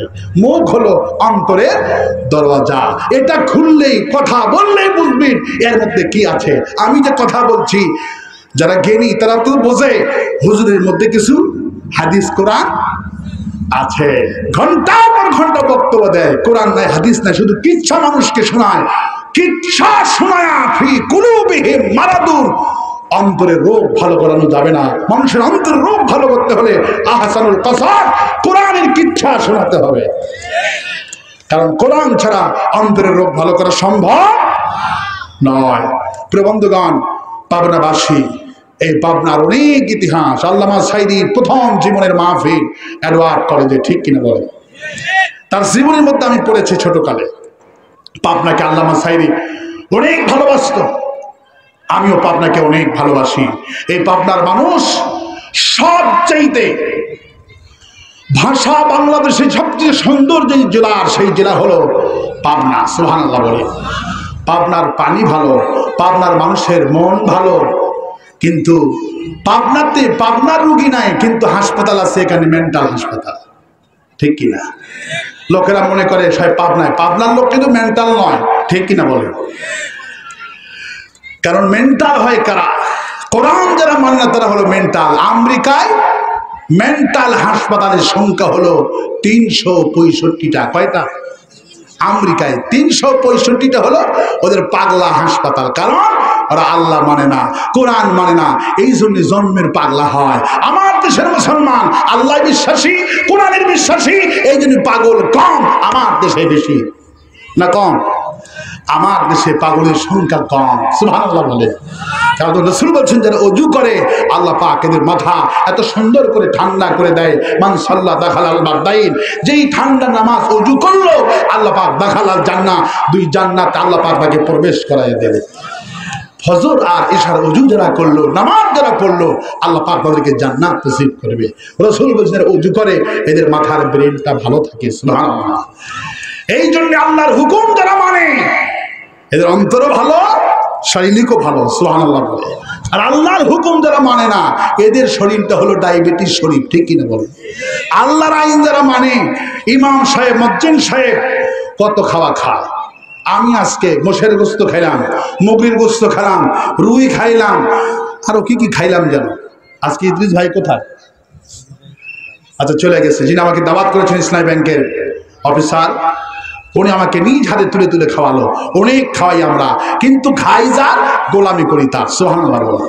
আমি হাতের ডাক্তারের কাছে গেলাম, হাতের ডাক্তার বললো হুজুর আপনি করেন কি? আমি বললাম আমার নামে একটু ইউটিউবে সার্চ দিলে স্যার পাবেন, আমি বক্তা, ওয়াজ করি। কত ঘন্টা? আমি বললাম 2 ঘন্টা। হুজুর ওই স্যার আমাকে সঙ্গে সঙ্গে শুনে বলছে যে এই ব্যক্তি 2 ঘন্টা কোরআনের ওয়াজ করে, এই ব্যক্তির জীবনে হার্টের রোগ হতে পারে না। আল্লাহু আকবার বলে। আমাকে বলছে আপনার হার্ট না, আপনার হলো গ্যাস, তেলমেল একটু কম খাবেন। সেই থেকে তেলমেল কম খায়, আমার পেটে কোনো গ্যাসও নাই। সুবহানাল্লাহ। কারণ খলাকাল ইনসান, মানুষ সৃষ্টি করেছেন যিনি, মানুষের ইঞ্জিন কেমনি চলবে সেই ফর্মুলা দিয়েছে তিনি। সুবহানাল্লাহ বলবেন না? এখন এই পৃথিবীর সর্বশ্রেষ্ঠ মেশিন ভালো হলো ইমানদের মেশিন, আলেমদের মেশিন। আর আল্লাহর আইন যারা মানে না ওদের মেশিনকে আল্লাহ অসুস্থ বানায় দিয়েছে। ডায়াবেটিস শরীর, পেশা, 1 লক্ষ টাকা দিয়ে গরু কুরবানি দেয়, একটা গোস্ত খাইতে পারে না, শুধু কয় স্যার একটা খান, পেশার হাইয়ে নিয়ে যাব, ঠিক কিনা? মিষ্টি চোখে দেখে, মিষ্টি খাইতে পারে না, শুধু কয় স্যার একটা মুখে দেন, ডায়াবেটিস 28-এ নিয়ে যাবে, ঠিক কিনা বলে? কিন্তু গরিব লোক যারা আল্লাহর আইন মানে, এরা গরুর গোস্ত খায়, মুগরি গোস্ত খায়, খাসি খায়, সব খায়, তারপরে দধিও খায়, মিষ্টিও খায়। কারণ ইঞ্জিন বানিয়েছেন যিনি, ইঞ্জিনটা চালান তার হুকুম মতো, ঠিক কিনা বলে? হ্যাঁ, এখন শেষ করে দেব।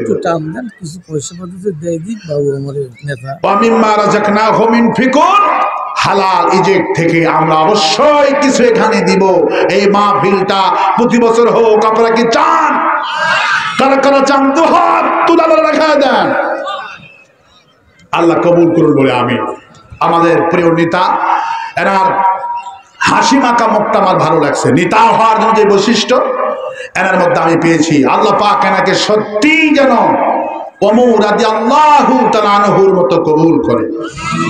সকলের জন্য দোয়া করব, এনার জন্য বেশি দোয়া করব, কারণ যেহেতু ইনি এসে কোরআনের সাথে আদব দেখাচ্ছেন, আল্লাহ যেন এনার সম্মান বাড়ায় দেয়।